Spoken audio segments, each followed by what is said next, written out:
Hey guys, the SAT and ACT Prep organization is so excited to show you guys what we've been working on, and I'm just here to preview it for you guys. We've been working on a question database with 500 plus questions, and we're trying to release it by late September. So I just wanted to show you guys for whoever's going to buy our premium membership. So let's go practice our questions. Let's log in for our questions. And basically, guys, this is our question database. So right here, it says, welcome, get practicing, and how many questions I've done on my personal account. This doesn't matter too much, but this is what pertains to you guys, okay? So we have a bunch of reading passages. We've made narrative reading, science, political, social science reading passages. We have a bunch of writing and language topics and questions per those topics. We have a bunch of math questions, tons and tons of questions for you guys to practice. So let me just do a couple for you guys right now. Let's say I wanted to go on our question database and practice frequently confused words. I'd scroll down here, practice frequently confused words, and let's just practice. Let me just show you guys how it is so far.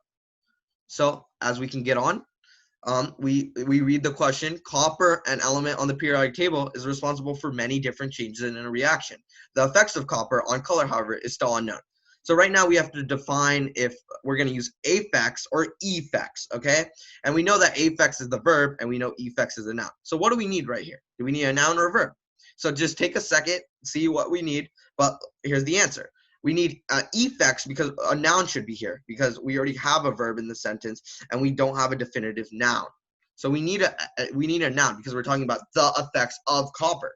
So we need a noun there. But another thing that might confuse you guys is we need an either S or not an S. So how do we know if we need an S or not an S? S would be plural, and effect would be without an S would be singular. So how do we know that? Over here we read copper, an element on the periodic table, is responsible for many different changes in a reaction. So if it's responsible for several changes, we know it has multiple effects. So we're gonna put effects with plural.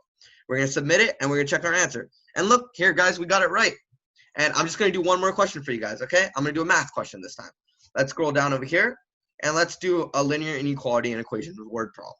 Okay, so let's do it right now. So Albert is making the roof of his house. In order to construct the roof, he needs to buy both P pounds of paint and B pounds of brick. Brick costs $5 per pound, while paint costs $3 per pound. If Albert wants to pay at most $22, what inequality models this situation? So we know that bricks cost $5 per pound, and we know that paint costs $3 per pound. And paint is P, and brick is B. So we're just going to relate these variables and numbers. So it's going to be 5B and 3P. So 5B and 3P. So we know A and C, one of those has to be right. Okay, these are wrong. They're trying to trick us. So now we have to read the question more.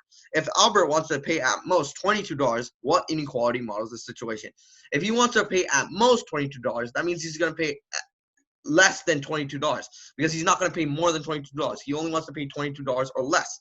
So what represents that? Definitely not this one. It's this one. So let's submit our answer, and obviously let's check it. And here you go, guys. We got it right. So I hope you guys like me previewing our question database.